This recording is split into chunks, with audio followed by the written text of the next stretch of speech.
The scent of motor oil and steel filings still clung to my work shirt as I rolled into my driveway. 12 hours at the shop had left me running on fumes, but all I wanted was a quiet moment with my pride and joy, my 1967 Camaro SS. 18 months of sweat, busted knuckles, and late nights had transformed it from a rust-ridden corpse into something so flawless it looked like it belonged in a showroom. I hit the garage, remote.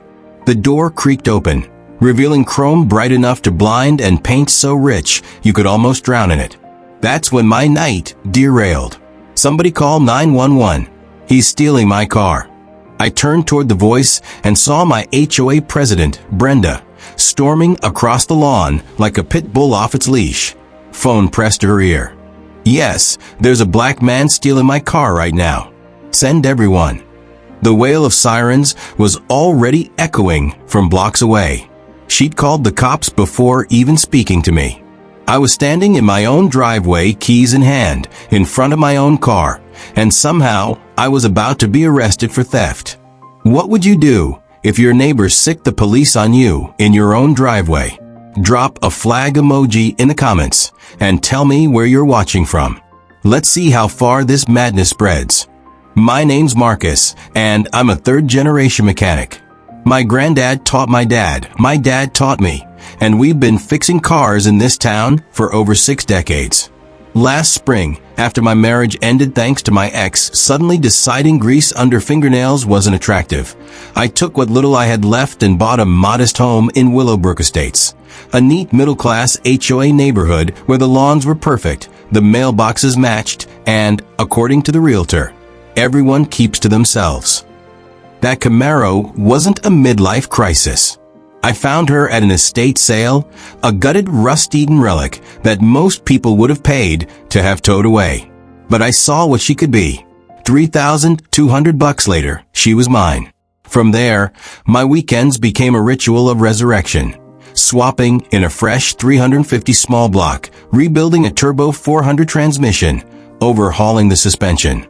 The paint alone took 4 months of sanding, priming, and wet sanding until the hugger orange finish looked like it could signal passing planes.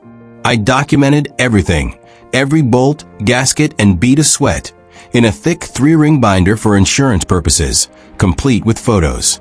The smell of primer and metal became my Saturday cologne, coffee going cold on the bench as I lost myself in mechanical perfection.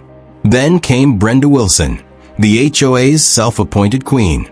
She'd moved in 5 years earlier, a real estate agent with manicured nails, a gravity-defying blonde blowout, and a smile colder than antifreeze.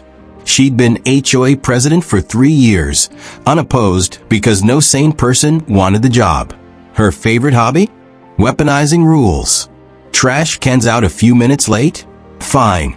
Fence post measurements off by 1/8 of an inch? Violation notice. She once measured my grass with a ruler and wrote me up for allegedly exceeding the 2.5-inch limit. All with that saccharine smile. 2 weeks before the garage incident, she strutted over while I was bleeding brake lines. Excuse me, but there's a noise ordinance.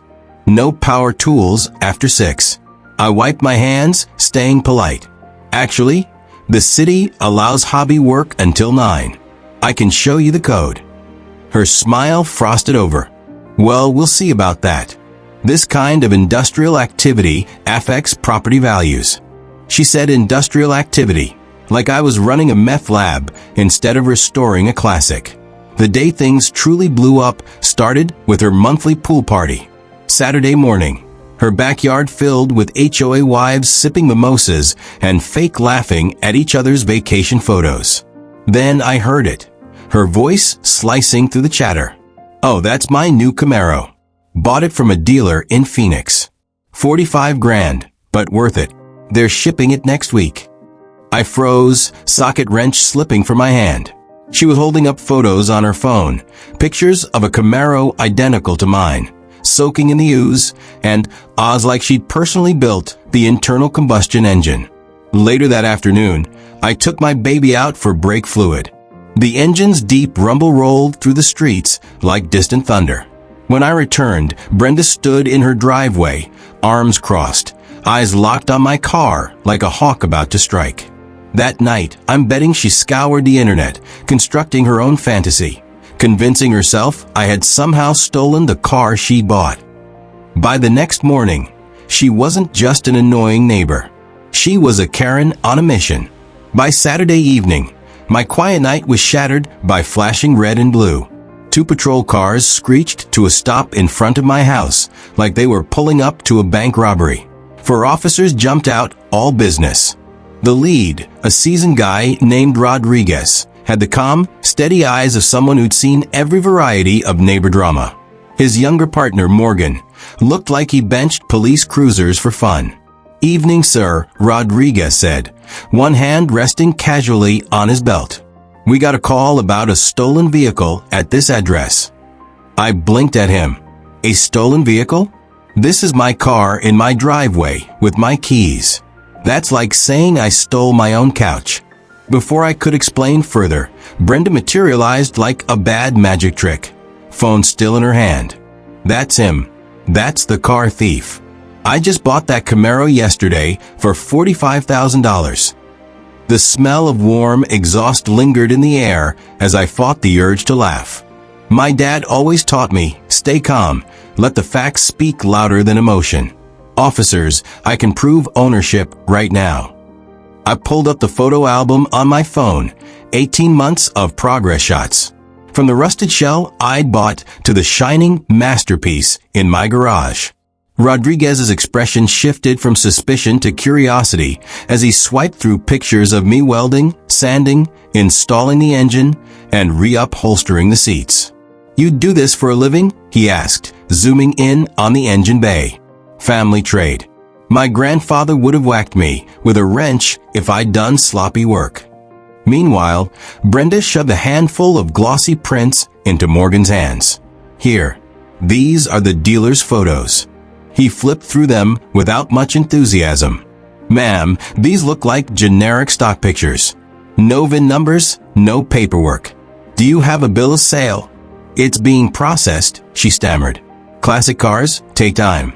While she scrambled for excuses, I dug into my garage and pulled out my holy grail, a thick binder filled with receipts, DMV records, and insurance documents.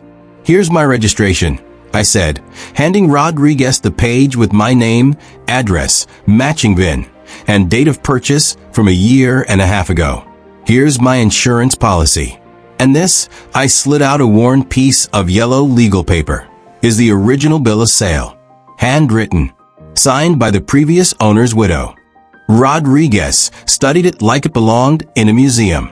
"You bought this from Eleanor Hutchinson?" "Yep. Sweetest woman you'd ever meet.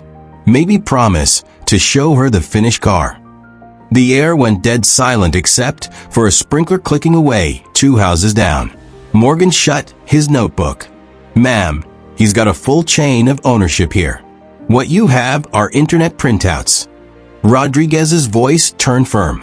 "Ma'am, filing a false police report is a misdemeanor. You could be facing charges." Brenda's face drained of color. "This must be a misunderstanding. Car shopping is stressful, you know." Her tone said one thing, her eyes said another. As the cops left, I caught her watching me from her window, gaze cold and calculating. I knew this wasn't over. Monday morning hit like a hammer. I stumbled outside in yesterday's clothes, coffee in hand, only to find an official HOA notice in my mailbox. Violation: unauthorized commercial vehicle storage. $200 fine. 48 hours to comply. Brenda's signature sat at the bottom like she just sealed my fate. Her morning jog conveniently looped past my house at least 17 times that week. I counted. What she didn't know was that I'd learned a lot about legal loopholes during my divorce. HOA rules are binding contracts, and they can't be enforced retroactively. I dug through public records and found exactly what I needed. My work van had been purchased 3 years before Willowbrook passed its no commercial vehicles rule, which meant I was grandfathered in. She had no power here. I sent the HOA a neatly written rebuttal with copies of my documents. The receptionist read it and muttered, "Oh dear. Mrs. Wilson isn't going to like this. She was right. By Wednesday, my mailbox was overflowing with new violation notices, oil stains, I power wash monthly, excessive automotive odors, apparently WD. 40 now counts as offensive, and noise complaints for work done well, within legal hours. That's when I made my smartest move yet, installing 4 high-definition security cameras with cloud backup and night vision. Within days, I caught Brenda patrolling the property line with a tape measure, snapping photos like a paparazzo on assignment. By Thursday, she'd escalated to calling an emergency HOA meeting with only a few hours' notice, just enough time to keep me from preparing a defense. I showed up to find 3 people at a folding table: Brenda, her timid sidekick Clara, and Janet, who mostly just nodded along with whatever Brenda said. We're implementing an immediate ban on all automotive repairs, Brenda announced, and retroactively fining past violations at $500 each. I smiled and opened the HOA bylaws on my phone. Section 4.3 requires 7 days notice for any vote. Section 4.7 requires a quorum of 5 board members. There are 3 of you here. That makes this as official as a knitting club meeting. Oh, and Section 2.9 says invalid meetings create personal liability for board members. Clara paled. Brenda's smile cracked. You think you're so clever, bringing your people and your activities into our neighborhood. I kept my tone even. I think I'm a homeowner who reads the contract I signed. A couple nights later, neighbor Tom wandered over, looking sheepish. Most of us think she's lost it, he said. Want to grab coffee tomorrow? We should talk. I agreed, but the next morning Brenda struck again. At 7:15 a.m., my doorbell rang. Standing there was Dave Martinez from City Code Enforcement, clipboard in hand and the worn-out look of a man who's mediated too many neighbor feuds. Sorry to bother you this early, Mr. Rodriguez.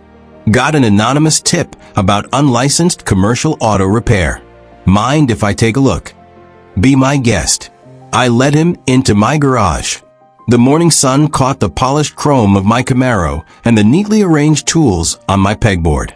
The place was cleaner than most operating rooms. Dave ran a finger along my workbench, spotless. What do you do for work? Family mechanic shop. This is a hobby space. No customers, no business transactions. He nodded, jotting notes. Yeah. There's zero evidence you're running a business here. Anonymous complainants wasting our time. Off the record, I've been to this neighborhood 4 times this month. Always the same voice on the phone. The following week, Brenda tried a different weapon, my homeowner's insurance. I got a certified letter from Progressive saying they'd received a complaint about hazardous garage activities, creating a fire risk. The letter demanded an inspection or risk cancellation. When my agent Bill showed up, I braced for trouble. Instead, he spent the first 10 minutes gawking at my Camaro's engine bay like it was a national treasure. Someone's definitely trying to mess with you, he said, signing off on the inspection. Your fire safety setup is better than most commercial shops. Half your neighbors' garages are death traps with propane tanks stacked on extension cords. Progressive didn't just clear me. They sent Brenda a cease and desist letter warning her that filing false insurance claims could lead to fraud charges. But Brenda wasn't done. She discovered the HOA's version of nuclear warfare, social media. Overnight, a Willowbrook Neighborhood Watch Facebook group popped up, run by none other than Brenda Wilson. Her first post included photos of my work van and garage with a caption dripping in fake concern. Just trying to maintain our beautiful community standards. Some activities may be more suited for industrial zones.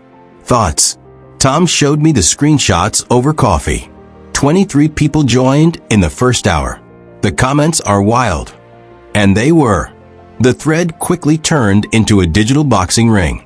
A few neighbors jumped to my defense, sharing their own Brenda horror stories. Others stayed silent, probably weighing the social cost of crossing her. That's when I decided to go on offense. I took my binder, my video evidence, and a copy of the HOA bylaws, and I scheduled a formal meeting with the management company. Without Brenda, I laid everything on the table. The false police report, the bogus citations, the repeated harassment, the security footage. The HOA rep's face went pale.